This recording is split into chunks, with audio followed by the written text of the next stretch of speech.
Assalamualaikum warahmatullahi wabarakatuh. Perkenalkan, saya Rahmatul Arafan, STMT, merupakan salah satu dosen di program studi Teknik Geologi Universitas Jambi. Tujuan dari pembuatan video ini adalah untuk melengkapi portofolio persyaratan sertifikasi dosen tahun 2026 dalam hal PDD UKTPT atau pernyataan diri dalam unjuk kinerja Tridharma Perguruan Tinggi di dalam bidang pengajaran. Mata kuliah yang akan saya paparkan ini adalah mata kuliah Geofisika yang merupakan mata kuliah inti di program studi Teknik Geologi Universitas Jambi. Bobot SKS dari mata kuliah ini adalah 3 SKS dengan rincian 2 SKS teori dan 1 SKS praktik. Adapun deskripsi mata kuliah sebagai berikut. Mata kuliah ini mempelajari kondisi geologi bawah permukaan yang tidak mampu disentuh oleh pengamatan langsung, sehingga hal ini menimbulkan anomali bawah permukaan yang merupakan cerminan adanya kejadian geologi tertentu. Mata kuliah ini bertujuan untuk memberikan pemahaman terhadap mahasiswa tentang metode eksplorasi objek geologi bawah permukaan dalam kaitannya dengan penemuan sumber daya geologi dan mitigasi bencana. Mahasiswa akan mempelajari konsep dasar metode geofisika dengan berbagai jenis metode, meliputi geomagnetik, grafiti, geolistrik, elektromagnetik, dan seismik. Pemahaman konsep dasar akan membantu mahasiswa dalam praktik akuisisi data, pengolahan data, dan interpretasi data geologi bawah permukaan. Mahasiswa pada akhirnya mampu mengidentifikasi, menjelaskan, mengklasifikasikan fenomena geologi bawah permukaan sebagai dasar evaluasi potensi gas sumber daya geologi dan mitigasi bencana geologi. Bentuk metode pembelajaran dari mata kuliah ini adalah project based learning yang akan dipaparkan oleh mahasiswa dalam bentuk presentasi pada beberapa pertemuan dalam perkuliahan ini. Materi perkuliahan ini mencakup beberapa metode-metode geofisika yang dilengkapi dari pengetahuan dasar atau basic teorinya hingga akuisisi data, pengolahan data, hingga interpretasi data. Metode-metode geofisika yang dibahas dalam mata kuliah ini adalah pertama metode grafiti, kedua metode geomagnetik, ketiga metode geolistrik, keempat metode elektromagnetik, dan kelima metode seismik. Adapun capaian pembelajaran lulusan atau CPL pada mata kuliah ini diturunkan dari SNDikti 2020 yang mencakup sikap, pengetahuan, keterampilan umum, dan keterampilan khusus. Keempat aspek tersebut kemudian diturunkan ke dalam CPMK atau capaian pembelajaran mata kuliah, dan sub CPMK yaitu sub capaian pembelajaran mata kuliah. Capaian pembelajaran lulusan pada mata kuliah geofisika mencakup sikap, pengetahuan, keterampilan umum, dan keterampilan khusus yang diambil dari SNDikti tahun 2020. Dari sikap, pengetahuan, keterampilan umum, dan keterampilan khusus ini kemudian diturunkan ke dalam CPMK atau capaian pembelajaran mata kuliah, yang kemudian CPMK diturunkan ke dalam sub CPMK atau sub capaian pembelajaran mata kuliah. Adapun CPMK pada mata kuliah ini yang pertama adalah CPMK 1. Mahasiswa mampu menjelaskan konsep dasar dan teori ilmu geofisika sebagai dasar dalam eksplorasi sumber daya geologi. 2. Mahasiswa mampu menjelaskan tahapan eksplorasi untuk penemuan sumber daya geologi berkelanjutan. Yang ketiga, mahasiswa mampu menggunakan teknologi informasi dalam pengolahan dan analisis data geofisika. Yang keempat, mahasiswa mampu mengoperasikan alat geofisika secara benar sesuai prosedur keselamatan kerja. Yang kelima, mahasiswa mampu melakukan pemetaan, akuisisi, pengolahan data geofisika untuk evaluasi potensi geologi. Yang keenam, mahasiswa mampu menerapkan pemikiran logis kritis, dan sistematis dalam interpretasi data geofisika untuk pemecahan permasalahan geologi di lapangan. Yang ketujuh, mahasiswa menunjukkan sikap religius, etis, peduli lingkungan, dan mampu bekerja sama dalam kegiatan akademik di lapangan. Adapun sub pembelajaran mata kuliah atau sub CPMK pada perkuliahan ini adalah sub CPMK yang pertama, mahasiswa mampu menganalisis dasar-dasar keilmuan, objek kajian geofisika dan geologi, serta jenis-jenis metode geofisika dan peruntukannya melalui penelusuran literatur ilmiah secara tepat dan sistematis. Sub CPMK yang kedua, mahasiswa mampu menjelaskan konsep dasar dan hukum fisika yang mendasari metode grafiti, serta menganalisis variasi densitas batuan, jenis anomali grafiti, dan peruntukan objek penelitiannya secara tepat. Yang keenam, mahasiswa mampu menerapkan prosedur akuisisi dan pengolahan data geomagnetik dengan memanfaatkan peralatan survei serta perangkat lunak geofisika, mengkoreksi untuk menghasilkan total magnetic intensity, serta menganalisis dan menginterpretasikan pola anomali magnetik bawah permukaan secara akurat. Sub CPMK ke-8, mahasiswa mampu menjelaskan prinsip dasar dan konsep kelistrikan batuan pada metode geolistrik, mengklasifikasikan jenis-jenis metode geolistrik, serta menganalisis prinsip kerja metode geolistrik untuk eksplorasi bawah permukaan secara tepat. Sub CPMK yang ke-11, mahasiswa mampu menganalisis konsep dasar dan jenis-jenis metode elektromagnetik, menerapkan prinsip akuisisi dan pengolahan data, serta menganalisis dan menginterpretasikan profil nilai resistivitas atau konduktivitas bawah permukaan pada berbagai kasus kebumian secara akurat. Sub CPMK yang ke-14, mahasiswa mampu menganalisis dan menginterpretasikan profil serta penampang seismik refraksi pada berbagai kasus kebumian berdasarkan studi literatur ilmiah secara kritis, terstruktur, dan komunikatif. Penilaian mata kuliah ini berdasarkan 6 aspek. Yang pertama adalah aktivitas partisipatif sebanyak 20%, proyek 50%, kuis 5%, tugas 5%, ujian tengah semester 10%, dan ujian akhir semester 10%. Dalam penilaian dilakukan menggunakan rubrik yang telah dituliskan secara detail di dalam RPS. Perkuliahan ini dilakukan secara tatap muka atau luar jaringan dengan memanfaatkan teknologi seperti Smart TV. Berikut adalah video pembelajaran pada mata kuliah geofisika. Bismillahirrahmanirrahim. Assalamualaikum warahmatullahi wabarakatuh. Waalaikumsalam warahmatullahi wabarakatuh. Baik mahasiswa sekalian, sebelum kita memulai perkuliahan pada pagi hari ini, marilah kita berdoa menurut agama dan kepercayaan kita masing-masing. Berdoa dimulai.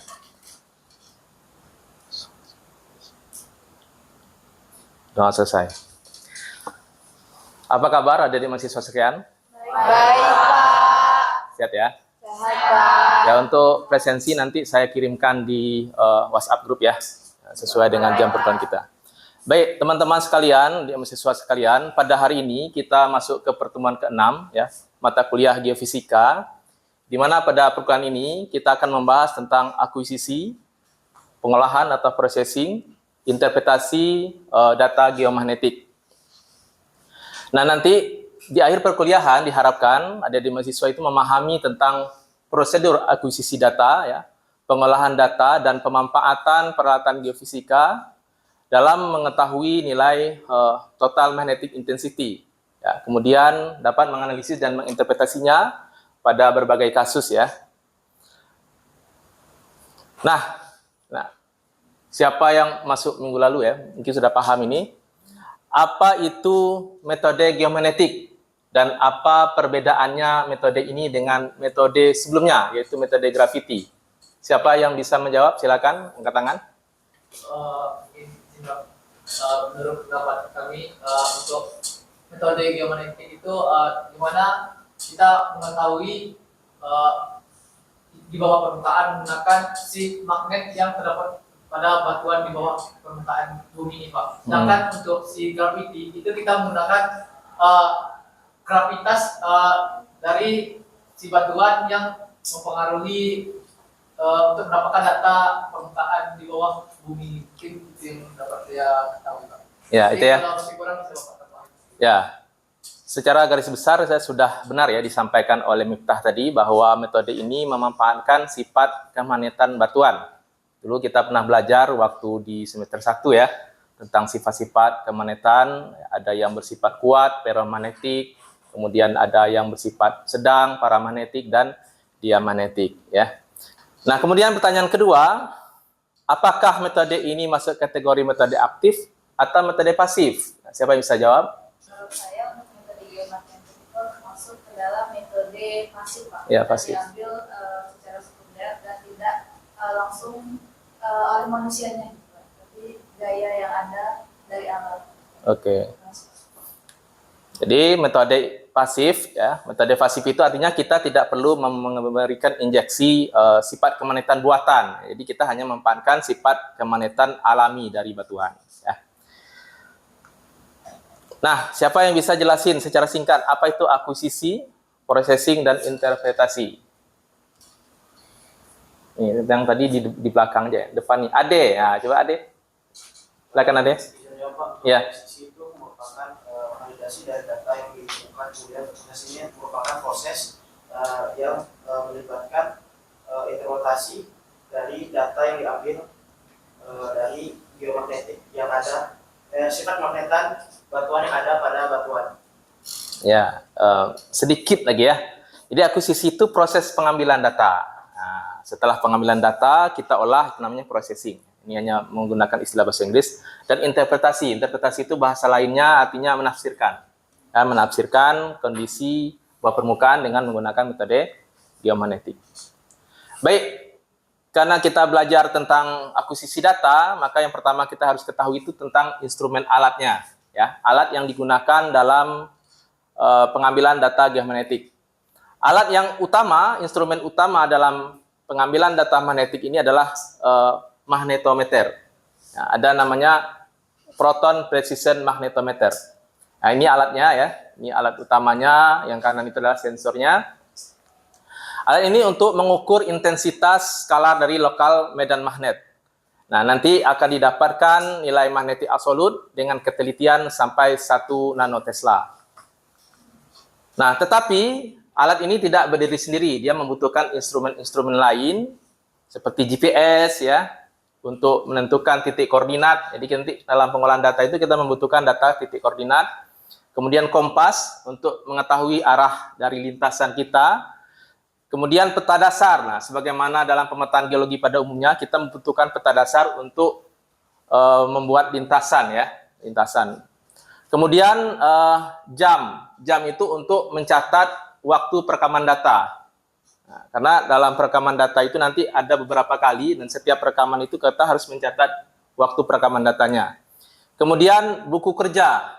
Nah, buku kerja ini itu mencatat seperti halnya dalam pemetaan geologi, kita mencatat kondisi lapangannya seperti penemuan singkapan, adanya outcrop, ya, kondisi waktu sedang pengambilan data berlangsung, misalnya mendung ya, atau ada hal-hal yang dikira akan menjadi anomali, seperti adanya tiang listrik ataupun misalkan rel kereta api ya, atau hal-hal lain yang kiranya nanti akan menjadi noise dalam data geomagnetik.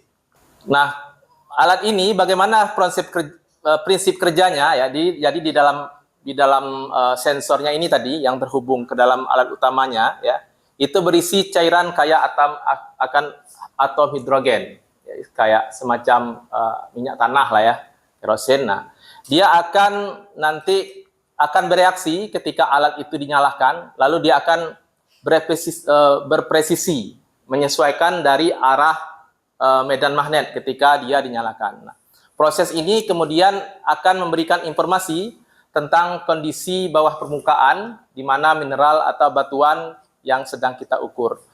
Bagaimana sifatnya akan diketahui dari sensor ini. Namun seiring perkembangan teknologi ya, sekarang alat ini tidak hanya bisa dipanggul. Sekarang sudah bisa menggunakan pesawat ataupun helikopter. Nah, ini yang dikenal dengan metode aeromagnetik. Perusahaan-perusahaan besar ya yang memetakan cekungan ya, memetakan sumber daya misalkan ingin memetakan cekungan bangko ya, itu menggunakan metode aeromagnetik itu lebih tepat karena dia dapat menjangkau cakupan yang lebih luas dalam waktu yang lebih singkat. Sedangkan kalau menggunakan apa namanya tadi alat yang portable tadi ya, kita membutuhkan waktu yang lama dan medan yang sangat sulit. Nah, hasilnya juga luas ya. Ini contoh salah satu pemetaan ya, produk dari pemetaan aeromagnetik. Selain tadi di udara ya, pemetaan menggunakan metode geomagnetik ini juga dapat dilakukan di laut.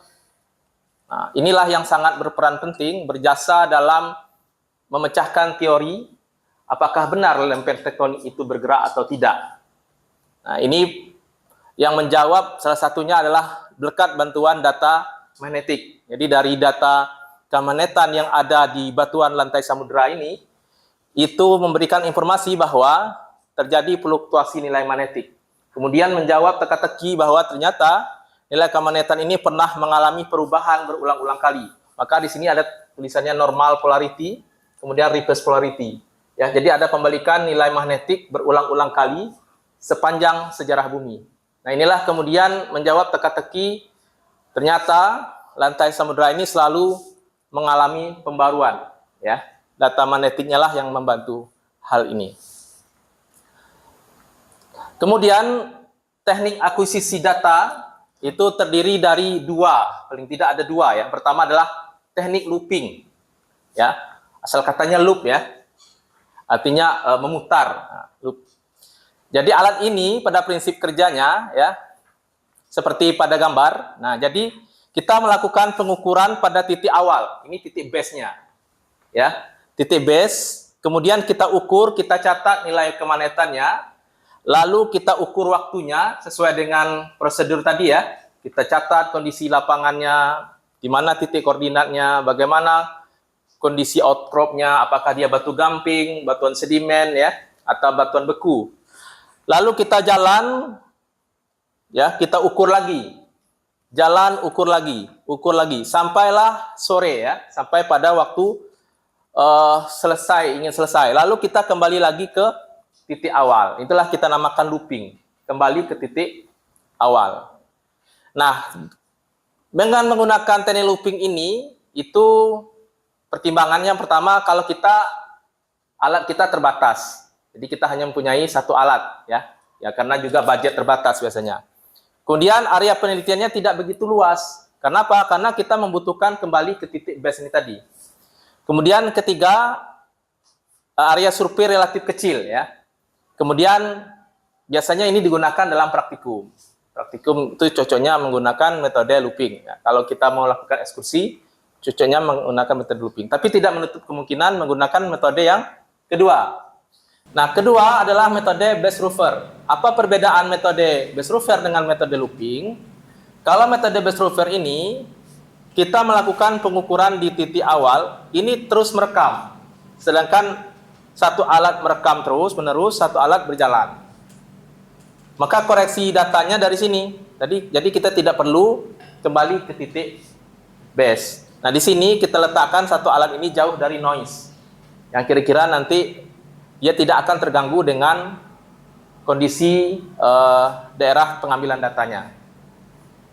Nah, metode ini dapat kita jadi pilihan pertama kalau alat kita cukup, ya. Kalau alat kita lebih dari satu misalkan. Kemudian ya tentu budgetnya besar ya. Pertama ya untuk penyewaan. Kedua ya kalau kita mau beli juga alatnya mahal ya. Kemudian area penelitiannya kita luas. Nah kelebihannya pertama koreksi diurnalnya lebih akurat. Karena dia tidak terpengaruh dengan kondisi-kondisi anomali ketika pengambilan data. Kemudian kita tidak perlu lagi kembali ke titik semula ya. Bayangkan kalau kita di hutan pengambilan datanya. Kita setelah melewati hutan, sungai, tebing gitu ya. Kemarin misalkan ke Batu Runcing ya kan. Kembali lagi ke awal gitu ya. Nah, langkah sulitnya gitu ya. Nah, kalau dengan menggunakan base rover kan kita tidak perlu. Satu jalan sudah selesai pulang ya. Kemudian cocok untuk area yang luas. Kemudian koreksi IGRF ya. Itu koreksi untuk menghilangkan pengaruh medan magnet utama. Nah, ini contoh ya. Ini terjadi pengaruh koreksi harian. Yang pertama karena waktu ya, sepanjang waktu ini ada fluktuasi. Kemudian ada terjadi magnetic storm. Magnetic storm itu seperti, nah, istilah lainnya itu adalah badai magnetik. Jadi badai magnetik itu akan meningkatkan lonjakan nilai kemagnetan itu tiba-tiba. Nah, setelah data jadi, tugas kita adalah menginterpretasi. Jadi kalau data sudah jadi, tugas kita adalah menginterpretasi datanya. Interpretasi data ini tidaklah kita interpretasi secara sembarangan, tetapi kita harus punya dasar yang kuat. Salah satunya adalah data magnetic susceptibility atau nilai kemagnetan susceptibilitas batuan. Misalkan batuan beku ya, ini trennya di batuan beku, ini di batuan sedimen. Nampak perbedaannya? Jadi ini kan range nilai ya, range nilai. Artinya kalau kita range nilai, kita ambil yang paling tinggi ini, maka di batuan beku itu nilai kemagnetannya tinggi. Di batuan sedimen nilai kemagnetannya rendah. Kenapa Pak di ini banded iron formation tinggi? Karena dia mengandung iron, besi. Besi kan kita tahu dia mempunyai nilai kemagnetan tinggi. Jadi kalau di formasi-formasi yang mengandung besi atau daerah-daerah nikel, laterit ya, atau daerah-daerah yang itu ada kandungan besinya, itu akan mempunyai nilai kemagnetan walaupun dia termasuk batuan sedimen seperti itu. Jadi kalau kita ingin melakukan misalkan pemetaan tentang daerah panas bumi misalkan ya, tentu yang kita cari adalah batuan-batuan beku ya, nilai kemagnetannya akan lebih tinggi. Tetapi ketika dia mengalami atrasi, nilai kan akan mendekati sedimen ya. Misalkan dia mengalami atrasi monorilonit dari batuan beku asalnya, kemudian berubah menjadi sedimen kan, karena atrasi itu, maka sifatnya akan rendah seperti itu. Nah, seperti itu konsepnya. Jadi batuan-batuan sedimen itu cenderung lebih rendah. Jadi kalau teman-teman ingin memetakan misalkan batuan-batuan gamping ya, kemudian di daerah gamping itu ada batuan-batuan dasar lain, metamorf atau batuan beku, tentu akan menunjukkan nilai gamping ini akan lebih rendah dibandingkan batuan yang ada di sekitarnya seperti itu. Jadi informasi yang paling penting itu adalah data batuan ya, untuk menjadi dasar kita menginterpretasi. Minggu depan ya, untuk minggu depan kita akan presentasikan berbagai kasus ya terkait data magnetik ini. Nanti untuk ketentuan-ketentuannya saya sampaikan di akhir. Nah, untuk sampai di sini ada pertanyaan tidak? Ada pertanyaan? Izin bertanya. Ya, silakan. Ya, Marinda. Tadi udah Bapak jelaskan mengenai teknik pengambilan data, alat-alat perencanaan ataupun surveinya. Terus untuk pengaplikasian di softwarenya itu biasanya menggunakan software apa ya Pak? Dan untuk capaian batas kedalaman di bawah permukaannya itu biasanya berapa kedalamannya Pak? Baik. Jadi software yang kita gunakan seperti pada gambar ini, itu kita menggunakan software bisa surfer ya, surfer. Nah, surfer ini adalah biasanya output yang paling umum gitu ya, menggunakan surfer ini. Untuk kedalaman, nah itu pendekatan matematis ya, pendekatan matematis bisa sangat dalam ya, berapa puluh ratus meter ya. Karena dia melakukan pendekatan, jadi tidak ada kedalaman pasti ya, kedalaman pasti. Karena dia pendekatan matematis. Berbeda dengan misalkan dengan metode dualistik ya, nah, panjang lintasan kemudian dibagi kemudian dapat kedalaman maksimal seperti itu. Nah, pendekatannya adalah pendekatan matematis. Barangkali dalam pendekatan matematis yang lebih detail itu bisa diketahui kedalaman maksimal dari metode geomagnetik. Tetapi untuk tujuan pencapaian kita pada mata kuliah ini, kita cukup sampai pada membuat peta total magnetic intensity. Nah, seperti itu. Ada lagi pertanyaan?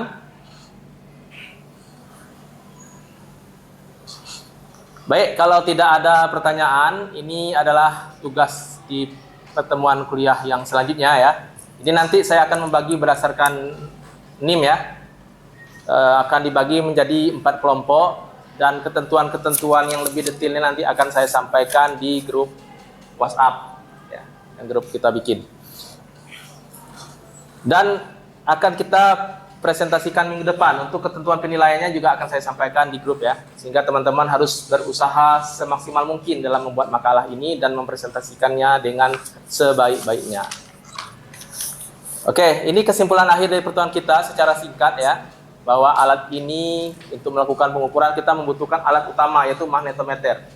Kemudian pengukuran secara mudahnya dilakukan dengan dua cara ya, yaitu dengan metode looping dan Best-Roofer. Kemudian desain lintasan itu dapat kita lakukan dengan metode acak ataupun traktur dengan pertimbangan berbagai hal. Kemudian data ini sebelum dilakukan pemetaan kita perlu melakukan koreksi, setidaknya ada dua koreksi ya, yaitu koreksi variasi harian dan koreksi IGRF. Kenapa saya bilang dua ini untuk pembelajaran awal ya. Kalau ingin lebih detail lagi, itu ada koreksi-koreksi lebih lanjut ya, seperti upward continuation, kemudian pengarahan ke kutub dan lain sebagainya. Tetapi dengan dua koreksi ini sudah cukup. Kemudian interpretasi itu dapat dilakukan dengan kualitatif dan kuantitatif ya. Dengan penggabungan kedua hal ini nanti akan didapatkan interpretasi yang lebih komprehensif. Nah, untuk membuktikan seberapa efektif metode ini, kemudian menjawab pertanyaan si Marinda tadi berapa dalam Pak ya, nanti kita akan bahas di pertemuan minggu depan ya, pada kasus-kasus yang sudah saya tugaskan kepada teman-teman sekalian. Nah, ini adalah referensi-referensi yang kita gunakan dalam perkuliahan ini ya. Silakan teman-teman baca ya, nanti saya kirimkan di e-learning ya. Baik, karena tadi kita awali perkuliahan ini dengan doa, marilah kita tutup kembali dengan doa. Berdoa dimulai.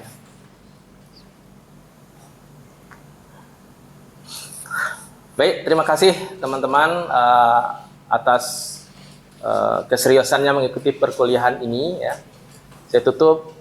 Wassalamualaikum warahmatullahi wabarakatuh. Waalaikumsalam.